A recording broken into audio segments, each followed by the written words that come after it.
Yo, what's going on? It's your boy Big Duca. I'm here today with Forum 216. You know, we're gonna get into some questions. If you want to follow me after this, you can get me on Instagram at Real Big Duca. I got everything you need to know. So, with that being said, we're gonna get straight into it. Do you have a secret talent? Yes, I got multiple. My biggest secret talent though is like culinary shits. I cook, like we'll eat all day. Let me know what it is. And I think my second hidden talent is I'm mad funny though. That's what it is. I'm mad funny. We'll laugh all day. We'll eat all day. You feel me? Just whatever. Ask me whatever. We'll do whatever. But steak or any pasta, I got you. Anything like that. What's your favorite food spot in the city? Yeah, that's hard, kid. I like a lot of shit. I like Culver's. That's just that like that ain't even no. That's commercial as fuck, but it's good as shit. If I'm going local, I like Zanzibar downtown a lot. For real. And give you Kool-Aid in like a mason jar, bro. You're crazy, kid. Like, yeah, it's good as fuck. And also by the Cleveland State campus, there's a place called Yum Yum Village, and they do like African cuisines and stuff like that. That place real good too. What makes you smile? Almost anything. Look, almost anything though. I like nostalgia and anything media. So anything like that make me laugh for real. Make me smile. Good music make me smile. Good food. A real good hug make a nigga smile. You know what I'm saying? Shit like that. For real. People be acting like they don't like hugs. I mean, don't lie. Like, ask for a hug, bro. That was to change your life, bro. What is one of the worst purchases you made and why? I bought a pair of jeans once that was $200. I probably shouldn't have did that. One, because I didn't really have the $200. But I did, you feel what I'm saying? But I had other bills to pay, but I bought the jeans instead. So that was the one fuck up. And then also later that night, I got into a fight and it got ripped and destroyed anyway. So either way it go, it was just, it shouldn't have been done when also I'd rather thrift and get jeans for $5 than $200. So that was me going against the grain for you niggas and I don't like it. So never again. Never again. What's the worst date you've been on and why? Like I said, I like to cook and I got mad anxiety, so I like being out, but I don't really like being out for real. So in-house date, cool with me. We could do that. So I go to this person's house for the date. Everything is cool until she made the dinner. That shit was so gross. It was hard rice and milky chicken. It was just really fucking weird. I don't know what it was. And between me and you, her breath was not the best, but that's okay because I was stranded, so I had to stay there. So it was horrible, bro. It was fucking horrible. And she a cool person and shit like that, but I'm so like picky and shit like that. Any little bitty thing would throw me off. And the hard rice really took me out the game. I couldn't do it. So it was awkward for the rest of the night. And I'm super awkward as well. So that was a smooth 8 hours I never get back. Yeah, that was fucking horrible. For real, that was horrible. Who were you in high school? Nobody at all. I just tried to skate through because I didn't want to be in school in the first place. Fun fact, 10th grade, I missed 108 days of school or something like that. I was skipping school like fuck. I had no people around me till 10th grade. Them niggas was skipping school, so shit, we was out. And after that, I had to fix everything and ended up doing 2 years in 1 year, bro. That shit was crazy. I did 11th grade and 12th grade in the same year, 8 class all day, every day, no lunch period, and it was straight. So I couldn't be nobody even if I wanted to. I had to like sit down and do a lot of work and shit like that. But I think everything happened for a reason because now I'm like probably better than I would have been if I had like been somebody or peaked in high school or some shit like that. You know what I'm saying? So it was easier for me to be myself when you by yourself. So I was able to learn who I wanted to be and what I was and what I didn't want to be. So that kept me alone a lot. But that's cool though. Now we here. Straight up. What's your astrology sign and do you relate to the characteristics? My astrology sign is Cancer. And yes, I do. But then also I'm on the cusp, so I kind of relate to Leo shit as well. I don't know. I don't know if I exude Cancer like to the fullest, but that's most definitely what I relate to a lot. I'm real soft on the people I love and real hard on the ones I don't, and also vice versa for real. I can go both ways. But I do believe I'm full-hearted Cancer. And if you know anything about astrology, a lot of my houses is Cancer. I'm like through and through Cancer and shit like that. But I know my rising and my moon and all that shit too though. So get at me on my Instagram. We want to know that. What song you currently got on repeat? Ra-ta-ta, Tyler, Creator, right now.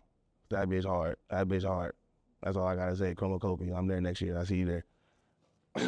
Straight up. That's hard. That song raw as fuck, bro. And he made the beat and all that. Cool. What do people misunderstand most about me? I think just my general knowledge of understanding a lot of shit, which makes it like, I don't like when people over explain shit to me because I get what you're saying off top, you know, so there's no need to like pass the point of you saying what you gotta say. Once I hit you with one, okay, yeah, I got you. Don't keep going. I got it. I understand. And a lot of people don't know how to put themselves outside of their own shoes and like be able to understand and understand everything. And that's like one of the biggest connections with me and other people is that I understand that there is a gray area everywhere and shit, it goes both ways all the time. So it'd be hard. And it makes it really hard for me to pick anything over one another. I'm usually indecisive because it's like, damn, on one hand and then on the other hand, both y'all right. So it's a weird conundrum, but it's cool though at the same time. But I do think people misunderstand the fact that I already understand what's going on. I don't talk a lot though, so people don't know a lot of shit that I know. But everybody don't deserve to know that either though, so you gotta keep some shit to yourself, and I like it that way. That's cool, for sure. What were you like as a child? Hood as hell, was sneaky as hell at the same time. I had straight A's and shit like that, but I was in the streets, in the background, low key. But I was more afraid of my mom than the law and shit like that, so I was extra, like hush on everything I did. But I was real good though. I got baby brother and baby sister, you feel me? I helped raise them. I was good all the way up until about like 16. But then I started like being able to go places and do shit I wanted to do. And it was up from there, from having like a sheltered childhood type shit. I was able to get up through. And that wasn't the best decision, but you know, you gotta live and learn. But yeah, no, I was a good kid though. I was a good kid. All my aunties and all that shit loved me. I was raised by mostly women because all the niggas in my family ain't shit. You feel me? Pops ain't shit. But my mom and my aunts and all her friends and all my cousins and all that, they all raised me. So I got mad respect for people around me. And I'm cleanly as fuck, you feel me? Stay clean, nails clean, all that shit, you feel me? It's just, you learn things differently that way. And it helped me be a better kid, I guess, because I was afraid to get my ass beat, for real, to be honest. Women don't give a fuck, they beat the shit out you in the middle of the story, all that shit. So I had to I had to learn how to, you know, be smart about my decisions. So that's that. What's an important lesson you learned in life? Love yourself. I literally got love self tattooed above my forehead because like I went through a mental health stint and I had to like learn how to tell myself that shit every day. I don't think people realize like some days like, nigga, when the last time you really looked at yourself? For real, for real. Not just like a glance in the mirror or just like brushing your teeth or getting ready, but like legit looked at yourself and was like, damn, I love me, or like seeing yourself, you know what I mean? And people need to do that more often and know that you need to love yourself above anything. Honestly, care who it is, parents, cousins, friends, whatever, you gotta love yourself first or you can't be loved at all.